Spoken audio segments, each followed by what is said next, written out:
Duty കഴിഞ്ഞ് ഒറ്റയ്ക്കാണ് പോകുന്നതെങ്കിൽ ഒരാവശ്യമില്ല, നേരെ വീട്ടിലോട്ട് പോകും. പക്ഷെ ഭർത്താവിനെ കണ്ടു കഴിഞ്ഞാൽ അതല്ല അവസ്ഥ. ഇതേ പോകുന്ന വഴിക്ക് കുഞ്ഞിന് കുറച്ച് ഫ്രൂട്ട്സ് മേടിക്കാൻ ആദ്യം തന്നെ കടയിൽ കയറി. ഈ തിരഞ്ഞെടുക്കുന്നതൊക്കെ കണ്ട നിങ്ങൾ ഓർക്കും ഞാനിതിൽ ഭയങ്കര എക്സ്പേർട്ടാണ്. പക്ഷെ അങ്ങനെയൊന്നുമില്ല കേട്ടോ. ചിലപ്പോൾ ഉള്ളതിൽ ഏറ്റവും മോശമായിരിക്കും ഞാൻ എടുക്കുന്നത്.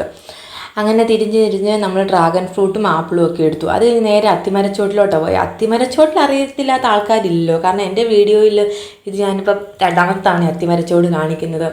അവിടെ എൻ്റെ ഫേവറേറ്റ് ആയിട്ടുള്ള സാധനം ഷേക്കാട്ടോ, ഷാർജ ഷേക്ക്. വേറെ എന്തൊക്കെ ഉണ്ടെങ്കിലും ഞാൻ ഷാർജ ഷേക്കാണ് കുടിക്കാറ്. അപ്പോൾ ഹസ്ബൻഡ് കരിക്ക് ഷേക്കാണ് മേടിച്ചത്. അപ്പോൾ അതിൻ്റെ ടേസ്റ്റ് എങ്ങനെയുണ്ടെന്ന് അറിയാൻ ഒന്ന് ടേസ്റ്റ് ചെയ്ത് നോക്കി ഞാൻ ആദ്യം തന്നെ. പിന്നെ എൻ്റെ ഫേവറേറ്റ് ആയിട്ടുള്ള ഷാർജ ഷേക്കിലേക്ക് ഞാൻ കോൺസെൻട്രേറ്റ് ചെയ്തു. അത് കഴിഞ്ഞ് ഇത് ഇവിടെ ഇരിക്കുന്ന സാധനങ്ങളൊക്കെ ഞാൻ കാണിച്ചു തരാം കേട്ടോ. കുടങ്കലക്കയൊക്കെ ഉണ്ട്, ഞാൻ കഴിച്ചിട്ടില്ല. പിന്നെ ഞാൻ ഫസ്റ്റ് അടിച്ച്, ഹസ്ബൻഡ് സെക്കൻഡ് ആയിരുന്നു. അത് കഴിഞ്ഞ് വണ്ടിയിൽ കയറി വീട്ടിലോട്ട് പോകാൻ വേണ്ടി ഇരുന്നപ്പോഴത്തേനും അവിടെ കുറച്ച് ഷോ ഓഫാണേ. ഇത് വണ്ടിയുടെ പുറവും എനിക്ക് ഉള്ള സാധനങ്ങളെല്ലാം ഉണ്ട്. അങ്ങനെ പൊക്കോണ്ടിരുന്നപ്പോൾ ദാണ്ട് ഒരു കക്കയിറച്ചിക്കാരനെ കണ്ടു. എന്നാൽ പിന്നെ കക്കയിറച്ചി മേടിച്ചുകൊണ്ട് പോകാമെന്ന് ഓർത്തു. അങ്ങനെ തിരിച്ച് കയറിയപ്പം ഞാൻ വീടെത്തി. ദാണ്ടെ മുട്ട, പിന്നെ മുട്ടയുടെ കുറച്ച് ഷോ ഓഫ്. ഞാൻ പിടിക്കുന്നത് ശരിയായില്ലെന്ന് പറഞ്ഞ് പിന്നെ ഹസ്ബൻഡ് പിടിച്ചുകൊണ്ട് പോവുക.